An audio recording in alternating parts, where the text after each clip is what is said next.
Mon partage, en fait, se tourne autour de la souffrance. Et tout de suite, si on va sur Google, on va sur le dictionnaire Larousse, en particulier, parce que moi j'aime beaucoup Larousse, il dit la souffrance, c'est un état prolongé de douleur physique ou morale.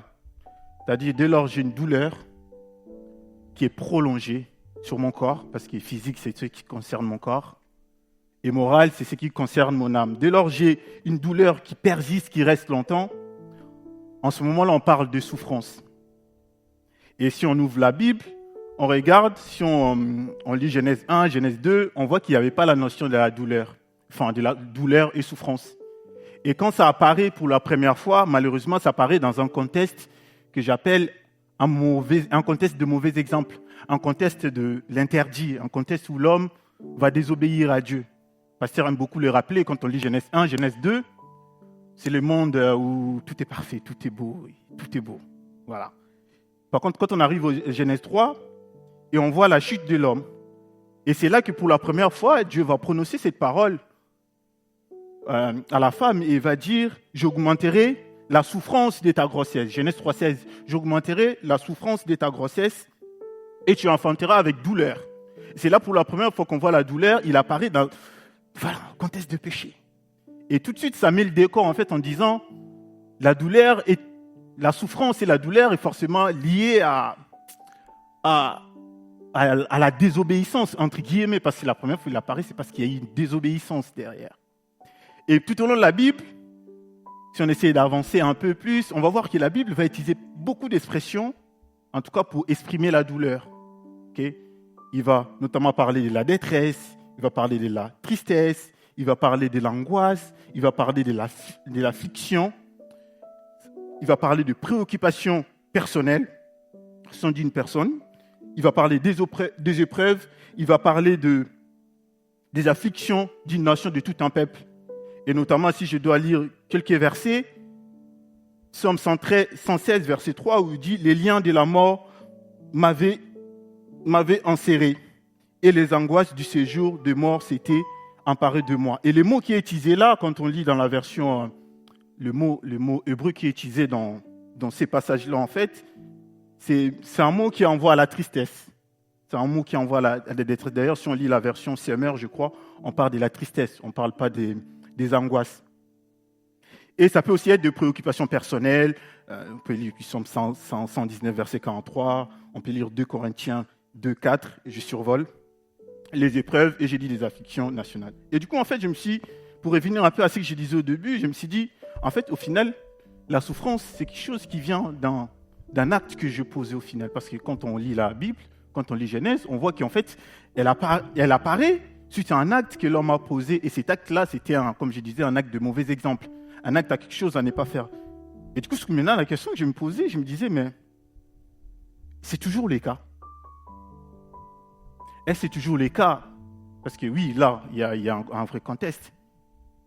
Est-ce que c'est toujours le cas? Et j'ai développé plusieurs points. Je crois que je vais en citer que 2 là. Et Dieu voulant, j'en citerai d'autres. Et le premier point que j'ai noté, j'ai dit, la souffrance, Dieu utilise la souffrance comme un moyen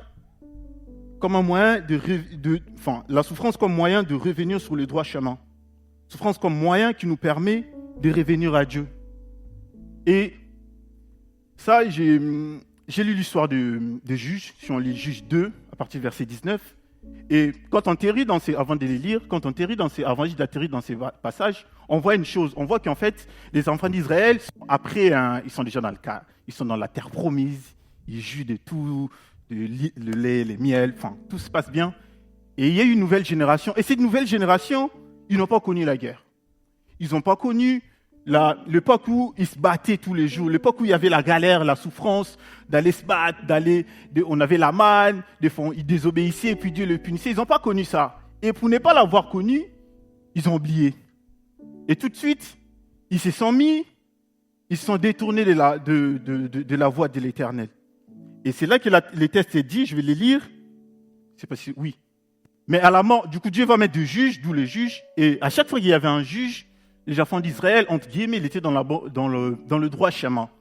Donc un juge, Pour eux, en fait, c'était un moyen pour eux de se rappeler, quand le juge n'était pas là parce que c'était un humain, rebolote, on répartait. On va lire, du coup. Mais à la mort du juge, il se corrompait de nouveau, plus que leur père, donc faisait encore plus. On alla après d'autres dieux pour les servir et se prosterner devant eux. Il persévérait dans la même conduite et le même endurcissement. Tu peux continuer, s'il te plaît. Alors la colère de l'Éternel s'enflamma contre Israël. Et il dit, puisque cette nation a transgressé mon alliance que j'ai prescrite à ses pères, et puisqu'ils n'ont point obéi à ma voix, c'est là maintenant la conséquence, je chasserai plus devant eux aucune des nations que Josué a laissées, enfin, les nations que Josué laissant quand il mourut. 22, c'est ainsi que je mettrai par elle Israël à l'épreuve pour savoir s'ils prendront garde ou non de suivre la voie de l'Éternel comme leurs pères y ont pris garde. En fait, on voit que ils sont arrivés dans un pays où coulait le miel, où ça allait bien, tout se passait bien, et ils ont oublié. Ils ont oublié et Dieu dit, ok, pour qu'ils ne puissent pas oublier, qu'est-ce que je dois faire? Pour qu'ils ne puissent pas oublier, je vais juste le rappeler. Pour que je les rappelle, qu'est-ce que je fais alors? Je leur envoie tout simplement les nations qui, une fois, ils ont combattu. Les nations qui, une fois, et eux, cette nouvelle génération, ils n'ont pas connu ça. C'était leur père. Comme ça, ils vont le voir, ils vont sentir, ils vont voir la galère, la souffrance qui a entraîné, qui a fait que ces pères, ils ont gardé le commandement de Dieu. Et Dieu va faire ça, il a dit, je vais envoyer ça. Et en fait, quand j'ai médité ça, je disais, en fait, il y a certaines choses qui m'arrivent dans la vie, c'est certaines souffrances, certaines difficultés qui m'arrivent dans la vie. C'est pas parce que c'est des choses qui doivent arriver. C'est parce que j'ai posé certains actes. C'est parce que Dieu était peut-être de m'alerter sur quelque chose que moi, je ne vois pas. Et que moi, j'avance, moi, je ne vois pas. Peut-être dans ma tête, je suis sur la bonne voie. Peut-être que moi, pour moi, oui, c'est bon. De toute façon, c'est la parole qui l'a dit. Je me rassure en moi-même en me disant, oui, bien sûr, je suis sur la bonne voie. Alors qu'en réalité, je suis en train d'aller sur une mauvaise voie. Et Dieu dit, dans ces moments-là, qu'est-ce qu'il envoie des fois? Il envoie certaines choses. Et quand on lit, je chante assez souvent même cette chanson, j'aime beaucoup. C'est le psaume 139, verset 23, il dit, sonde mon cœur, tu connais mes pensées, regarde si je suis dans une mauvaise voie et conduis-moi vers le chemin de la justice, le chemin de l'éternité. Vers la voie de l'éternité, je crois, c'est ça le mot. Vers la voie de l'éternité. Et en fait, je me disais, est-ce que la voie de l'éternité, c'est quoi en réalité la voie de l'éternité? Parce que je l'ai dit, si je suis sur une mauvaise voie, l'Éternel fait en sorte que tu me ramènes sur la voie de la bonne voie. Et la bonne voie, ça peut être quoi en réalité? Peut-être que pour me faire ramener dans la bonne voie, Dieu va susciter des choses qui peuvent être douloureuses pour moi. Que je ne pourrais même pas, peut-être pas comprendre.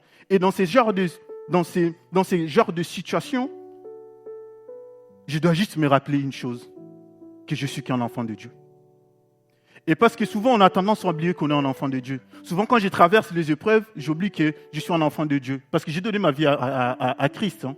Il a dit, hein, Jean 1, 12, il dit, à tous qui ont reçu, qui a reçu son nom, il a donné le pouvoir de devenir un enfant de Dieu. C'est-à-dire, je suis, parce que je crois en Jésus, donc je suis un enfant de Dieu. Et des fois, quand les épreuves comme ça, Dieu m'alerte et qu'il me dit, je suis en train d'aller dans une mauvaise direction, j'oublie que je suis un enfant. Qu'est-ce qui se passe en enfant? Un enfant, un parent peut le donner un fessé. Qu'est-ce qu'il fait? L'enfant, il pleure. Après, qu'est-ce qu'il fait l'enfant après? Il ne recommence plus. Mais surtout, il ne se fâche pas contre son père ou contre sa mère. Il va peut-être fâcher 1 minute, peut-être 2, peut-être 3, peut-être 5. À un moment donné, qu'est-ce qu'il fait? Il revient. Et en fait, souvent, je me dis ça, en fait, souvent, j'oublie que je suis un enfant de Dieu et que Dieu a besoin de me châtier pour me faire remettre sur le droit chemin. Et j'ai tendance à oublier ça. Dieu peut m'envoyer une souffrance pour me dire que je suis en train de te châtier pour que tu reviennes sur le droit chemin. C'est Hébreux 12, 6. Hébreux 12, 6 qui dit « Car le Seigneur châtie celui qu'il aime et il frappe de la verge tout ce qu'il reconnaît pour ses fils. » Donc, à un moment donné, quand je suis en train de dériver, merci. Ah ouais, merci beaucoup, que Dieu te bénisse. Merci. Parce que sinon ma femme allait me dire pourquoi tu n'as pas pris de mouchoir.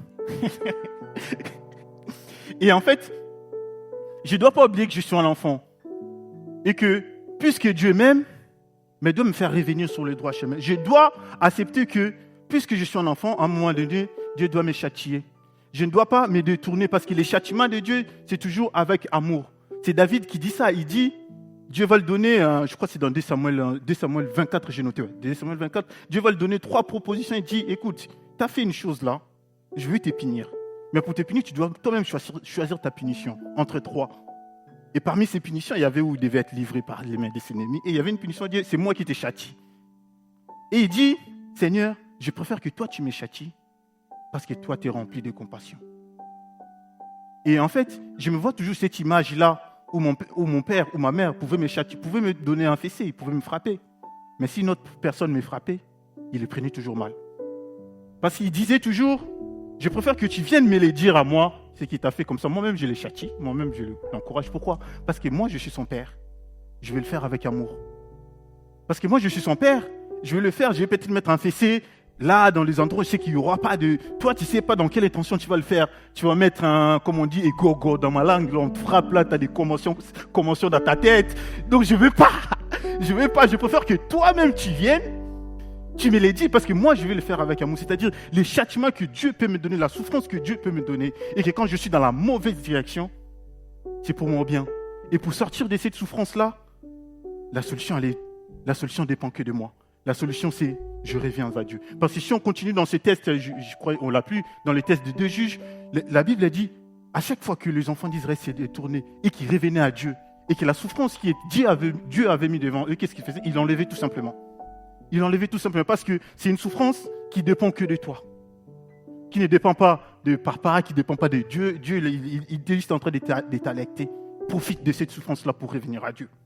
Et en gardant en tête que je suis un enfant et que je ne dois pas m'éloigner. Et deuxième chose que j'ai notée, c'est la souffrance.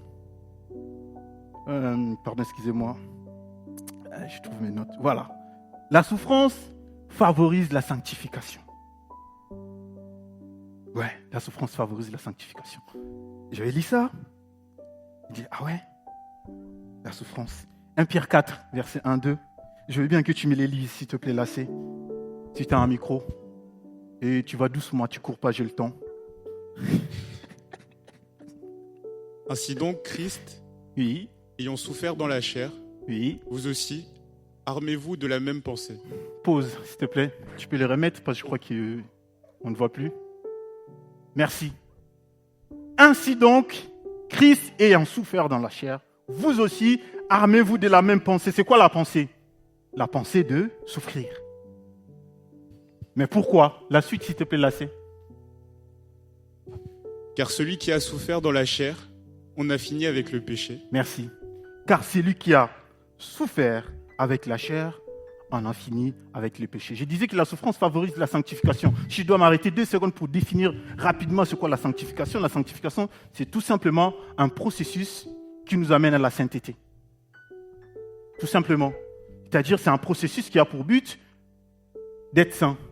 Et quand on parle de la sainteté, quand on parle de je suis saint, ça sous-entend que je n'ai plus de péché en moi.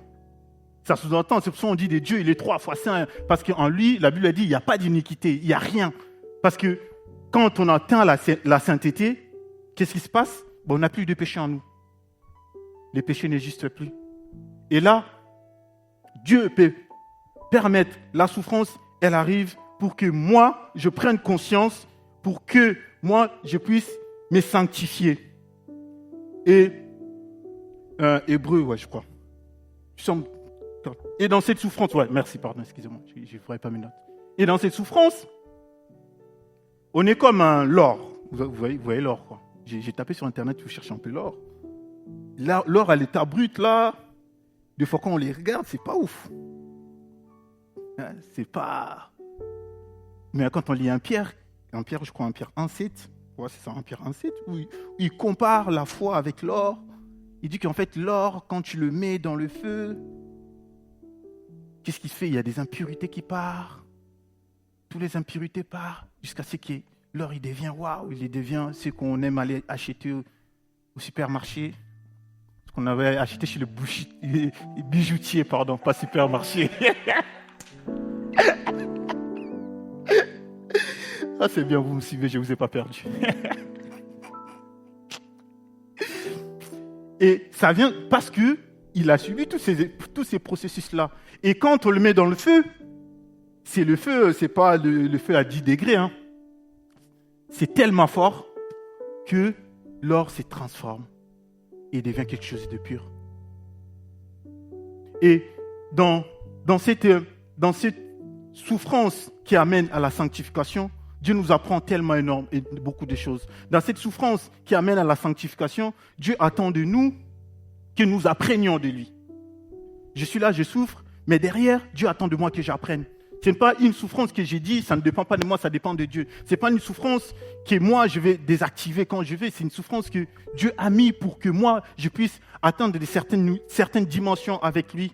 Et que moi, il faut que je puisse prendre conscience de cela. Et cette souffrance va produire à nous de l'endurance, de la persévérance. J'ai plein de versets, je vous donnerai à la fin pour ceux qui veulent parce que je cours derrière le temps. De l'endurance, de la persévérance.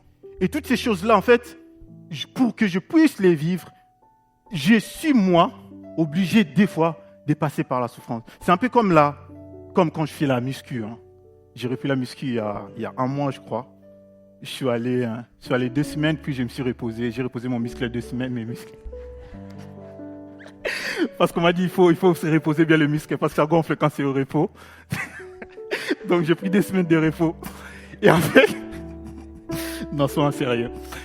En fait, c'est quand on fait la musculation, on a mal après. On a mal. Mais au final, le muscle s'endurcit. Au final, le muscle gonfle, il devient dur. Et en fait, la fermeté dans la foi de fond là, juste comme ça, dans la souffrance. Et cette souffrance, j'ai compris qu'en fait, c'est cette souffrance-là, des fois on peut prier, Dieu ne l'enlèvera pas. Et je me disais, mais c'est fou quand même. C'est-à-dire la souffrance là, parce que moi quand je lis Genèse, je vois que la première fois c'était parce que l'homme a fait des choses, mais là, j'ai rien fait. Mais je peux avoir cette souffrance, mais cette souffrance-là, j'ai beau prier, Dieu ne me l'enlèvera pas. Je serai avec. Parce que c'est référence à Luc 22, verset 42. Le texte est dit, Jésus a vu la souffrance qui venait. Il a vu la souffrance. Il a dit, Père, si tu veux, éloigne-moi de cette coupe de souffrance. Ça, c'était la souffrance de la sanctification. Il a dit, enlève-moi de cette coupe. Et imaginez si Dieu avait répondu à cette partie de la prière. Et que ça y est, j'enlève cette souffrance. Qu'est-ce qui allait se passer? Peut-être qu'on ne serait pas sauvé. Peut-être qu'on ne parlerait même pas de... Je ne serais même pas là en train de vous parler de Jésus. Par contre, dans cette souffrance, il ne faut pas oublier une chose. C'est que Dieu réconforte toujours. Et que Dieu il est toujours là. Et les textes est dit, dans cette souffrance-là, si on lit les versets 43, les textes est dit, Dieu a envoyé un ange pour les réconforter. Et là, je comprends une chose qu'en fait, Dieu n'envoie pas que des anges pour délivrer. Dieu, des fois, il envoie son ange pour te réconforter. Parce que tu es dans la souffrance. Il ne va pas seulement parce que j'ai le montagne des océans qui arrive, j'ai les océans, j'ai le fleuve, j'ai des combats, et que Dieu envoie direct un ange, il vient combattre. Non, des fois, quand cette souffrance-là vient de lui, il ne t'envoie pas un ange pour combattre. Il t'envoie juste un ange pour te réconforter. Et ça, il faut que je puisse avoir cette conscience à ça. Et cet ange-là, quand il vient, c'est pour me dire qu'en fait, tu es sur la bonne voie, je suis avec toi. C'est quelqu'un qui disait, je crois, c'était une chanson que j'écoutais, il disait, les souffrances que je peux traverser, ce n'est pas ça qui m'inquiète. Les souffrances, les choses dures que je peux traverser, ce n'est pas ça qui m'inquiète. Ce qui m'inquiète, c'est est-ce que ces souffrances-là, je les traverse avec Dieu ou je les traverse tout seul? Parce qu'au final, ce qui compte, c'est la présence de Dieu. C'est pour ça, Ésaïe 43, verset 2, il dit une chose. Il dit, si tu traverses les eaux, je serai avec toi. Il n'a pas dit, quand tu traverses les eaux, je vais arriver avec le truc qui pompe l'air là, qui pompe l'eau, je pompe tout l'eau et tu traverses. Non, il a dit juste, moi je serai là. Et les psalmistes disent la même chose, il a dit, quand je traverse la vallée de l'ombre de la mort, je ne crains aucun mal. Pas parce que je suis fort, pas parce que je suis sûr, non, parce que je sais que tu es là. C'est pas que la vallée de l'ombre de mort va disparaître. C'est pas que ça va sauter, mais c'est parce que je sais juste une chose, Dieu est là avec moi. Et c'est le plus important quand je traverse ça. Et il faut que je puisse avoir cette conscience à cela. Tu sais, il y a un verset que j'ai eu du mal très longtemps. Je crois que c'est Jacques 1, verset 2, je crois, c'est même. Il dit, prenez comme si j'ai des joies, les épreuves à laquelle vous traversez. Il y a eu une période où j'ai perdu, il y a eu beaucoup de morts dans ma famille, où je crois que j'ai perdu mes deux grands-mères et ma tante, en espace genre de 6 mois. Et tu vois, ces versets-là, tu dis, dans ces genres de circonstances, il faut que tu sois joyeux. Je disais, mais j'ai rien compris. Il y a un problème. Moi, je traverse cette situation-là. Dieu me dit de garder devant ça un sujet de joie. Je dis, mais c'est dingue. C'est parce que je comprenais mal. Parce que la Bible dit la même chose. Quand nos regards sont tournés vers Dieu, nous sommes rayonnants des jours. En fait, c'est parce que moi, dans mes problèmes qui m'arrivaient, j'ai regardé aux problèmes. Je ne peux pas avoir la joie si je regarde dans mes problèmes. Je ne peux pas avoir la joie quand je vois, c'est dur. Je ne peux pas. Les textes dit aussi longtemps que Pierre regardait vers Jésus, il marchait sur l'eau. À la seconde où il a regardé la tempête, il s'est mis à couler. Parce qu'en fait, dès lors je regarde, j'aime beaucoup prendre cet exemple, parce que c'est à travers cet exemple que j'ai compris ça, ces versets, c'est quand je conduisais et que des fois il fallait faire, quand j'apprenais à conduire, que je devais faire marche arrière, et derrière il y avait un poteau, j'étais tellement concentré sur le poteau, à un moment donné, mon moniteur m'a dit, oh Ben, ton problème est que tu regardes trop les poteaux, au lieu de regarder là où tu vas y aller. Les poteaux, il est là, je ne te dis pas de ne pas les regarder, tu dois les regarder, mais il faut que tu sois concentré là où tu vas y aller. Si tu regardes trop le poteau, c'est sûr, à un moment donné, le cerveau va donner l'information à tes bras, à tes mains, c'est là qu'on doit y aller et tu vas taper le poteau. Et c'est là que j'ai appris cette conscience, j'ai dit, ah ouais, c'est moi, je ne comprenais pas. Je comprends que, en fait, les souffrances que Dieu me met, qui me permet de traverser, c'est pour que je grandisse et qu'il faut que moi, je regarde à lui